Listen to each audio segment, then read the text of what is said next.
నమస్తే friends, welcome to citizen services Telugu. ప్రభుత్వ పథకాల పూర్తి సమాచారం మీ మొబైల్లోనే తెలుసుకోవాలనే ఉద్దేశంతో ఈ ఛానల్ స్టార్ట్ చేశాము. కావున ఛానల్ని సబ్స్క్రైబ్ చేసి ప్రోత్సహిస్తారని ఆశిస్తున్నాను. తెలంగాణ నూతన ప్రభుత్వం రైతుల నుండి రైతు బీమా 2024-25 కొరకు అప్లికేషన్స్ స్వీకరిస్తుంది. దీనికి సంబంధించిన అన్ని వివరాలు మీకు అందిస్తాను. వీడియోలోకి వెళ్లే ముందు మా ఛానల్ని సబ్స్క్రైబ్ చేసి లైక్ చేయండి.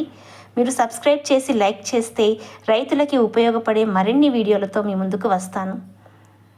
రైతు బీమా నూతన విధి విధానాలు చూసుకున్నట్లయితే ఇప్పుడు వచ్చిన ఈ అవకాశంతో మనం కొత్తగా రైతు బీమాకి అప్లై చేసుకోవచ్చు. మరియు ఇంతకు ముందు ఉన్న అప్లికేషన్లో ఏమైనా పొరపాట్లు ఉన్నట్లయితే వాటిని సరి చేసుకోవచ్చు. అప్లికేషన్లో తప్పులు అనగా మీరు ఇంతకుముందు అప్లికేషన్లో ఉన్న నామినీ ప్రస్తుతం లేనట్లయితే లేదా మరణించిన వారి యొక్క స్థానంలో కొత్త నామినీని పెట్టుకోవడానికి అవకాశం కల్పించారు. ఇక వీడియోలో దరఖాస్తుకి సంబంధించిన చివరి తేదీ, దరఖాస్తు కొరకు కావలసిన పత్రాలు, నామినీ పెట్టుకోవడానికి ఉండే అర్హతలు, చివరి తేదీ, మొత్తం అన్ని వివరాలు అందిస్తాను. ఎక్కడ స్కిప్ చేయకుండా చివరి వరకు చూడండి. అయితే దరఖాస్తు కొరకు కావలసిన పత్రాలు చూసుకున్నట్లయితే 1 అప్లికేషన్ ఫామ్. ఇది నేను వీడియో డిస్క్రిప్షన్లో ఇస్తాను మరియు వీడియోలో చివర్లో కూడా చూపిస్తాను. 2ది రైతు పట్టా పాస్ పుస్తకం జిరాక్స్. ఒకవేళ మీకు కొత్త పాస్బుక్ రానట్లయితే ఎంఆర్ఓ గారితో డిజిటల్ సంతకం అయిన డిఎస్ పేపర్ ఇవ్వాలి. 3వది రైతు యొక్క ఆధార్ కార్డు. 4వది nominee Aadhaar card. Nominee minor 18 సంవత్సరాల లోపు ఉన్నట్లయితే అపాయింటింగ్ మేజర్ అయి ఉండాలి.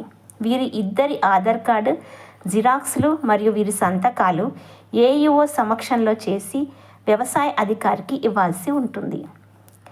రైతు బీమా పొందడానికి వయసు చూసుకున్నట్లయితే 14 ఆగస్టు 1965 నుండి 14 ఆగస్టు 2006 మధ్యన జన్మించిన వారు దీనికి అర్హులు. ఈ వయస్సు ఆధార్ కార్డుని ప్రామాణికంగా తీసుకుంటున్నారు. దరఖాస్తు చేసుకునేందుకు ఆగస్టు 5, 2024 చివరి తేదీ. నామినీ పేరు మార్చుకోవడానికి జూలై 30 ఉన్నది. కావున ఆలోపు మీరు పైన పేర్కొన్న అన్ని జిరాక్స్లను తీసుకొని సంబంధిత వ్యవసాయ అధికారి కార్యాలయంలో దరఖాస్తు చేసుకోండి. దరఖాస్తు యొక్క నమూనా నేను కింద వీడియో డిస్క్రిప్షన్లో ఇస్తున్నాను. ప్రభుత్వం అందించే మరో పథకం యొక్క వివరాలతో మీ ముందుకు వస్తాను. వీడియోలో సమాచారం మీకు ఉపయోగపడినట్లయితే ఛానల్ని సబ్స్క్రైబ్ చేసి లైక్ చేయండి. రైతులకు సంబంధించి ఎలాంటి సందేహం ఉన్నా కింద కామెంట్ చేయండి. Keep watching citizen services Telugu. జై హింద్.